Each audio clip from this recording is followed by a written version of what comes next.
Shalom kekasih-kekasih Tuhan. Renungan pada hari ini berjudul tekanan. Sebelum kita mendengarkan renungan pada saat ini, marilah kita sama-sama mengawalinya dengan berdoa.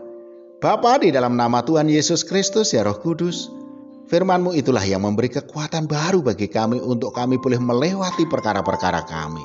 Untuk itu kami sambut berkat firman-Mu di dalam nama Tuhan Yesus Kristus. Amin. Firman Tuhan pada saat ini terambil dari Yakobus 1 ayat 12.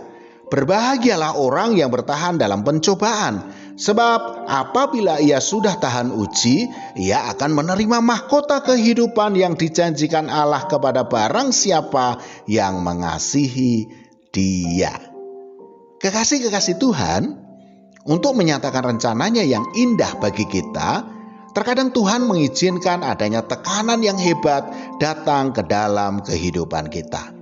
Disinilah dibutuhkan adanya respon yang positif dalam menyikapi tekanan yang sedang kita alami.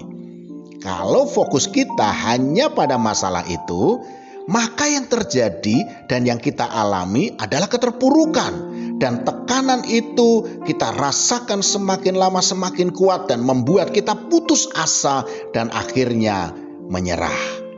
Namun ketika kita meresponnya dengan cara melibatkan Tuhan di dalamnya, maka kita akan dimampukan Tuhan untuk kita bisa melewatinya, sehingga rencananya yang indah itu tergenapi dalam hidup kita. Amsal 3 ayat 5 dan 6 mengatakan, percayalah kepada Tuhan dengan segenap hatimu dan janganlah bersandar kepada pengertianmu sendiri.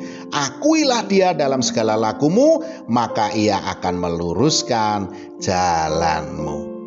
Saudaraku, ada salah satu tokoh Alkitab yang mengalami tekanan yang luar biasa.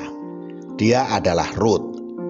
Rut pasti tidak pernah menyangka bahwa dia akan mengalami prahara yang luar biasa dalam kehidupan keluarganya. Prahara yang terjadi dalam keluarganya sedemikian cepatnya. Suaminya meninggal, iparnya dan mertuanya laki-laki juga meninggal. Yang tersisa hanyalah Naomi, mertua perempuannya yang sudah hampir putus asa. Harta benda mereka juga sudah habis di tanah Moab. Tidak ada yang tersisa bagi Rut kecuali kehidupan mereka yang sulit dan menderita. Ketika mereka memutuskan untuk kembali ke Bethlehem, Rut bahkan harus rela memungut ceceran jelai dari pagi hingga petang demi menghidupi dirinya dan mertuanya. Namun siapa sangka, saudaraku, justru melalui tekanan hidup yang sedemikian berat itulah yang membangkitkan dan membuat potensi Rut menjadi keluar. Keuletannya, ketekunannya, kesetiaannya, dan semangat hidupnya ini sungguh luar biasa.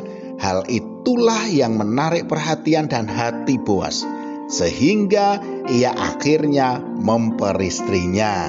Bahkan Alkitab mencatat dari garis keturunan Rut inilah kelak lahir Tuhan Yesus Kristus.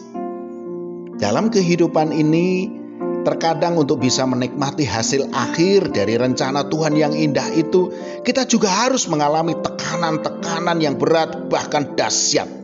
Yang gambarannya itu mirip dengan bagaimana kita mengambil sari jeruk, saudaraku. Kita memotong jeruk itu menjadi 2 bagian, lalu kita tekan pada alat peras. Tak cukup hanya ditekan, tetapi kita juga memutarnya sedemikian rupa sampai semua sari jeruk keluar semua.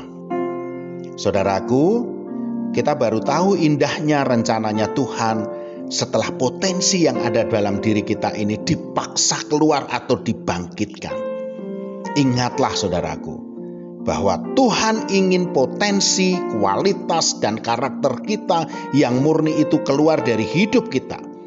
Supaya apa? Rencana Tuhan tergenapi dalam hidup kita. Kalau hari ini saudara sedang mengalami tekanan yang begitu berat, pandanglah kepada Tuhan, saudaraku. Bertahanlah. Apabila saudara sudah tahan uji, kita semua akan menerima mahkota kehidupan yang dijanjikan Allah itu. Amin. Mari kita berdoa. Bapa, di dalam nama Tuhan Yesus Kristus, ya Roh Kudus, Hidup kami berada dalam tangan-Mu ya Tuhan. Untuk itu jadikanlah hidup kami seperti yang Kau kehendaki. Di dalam nama Tuhan Yesus Kristus. Amin. Selamat beraktivitas dan tetap semangat. Tuhan Yesus Kristus memberkati.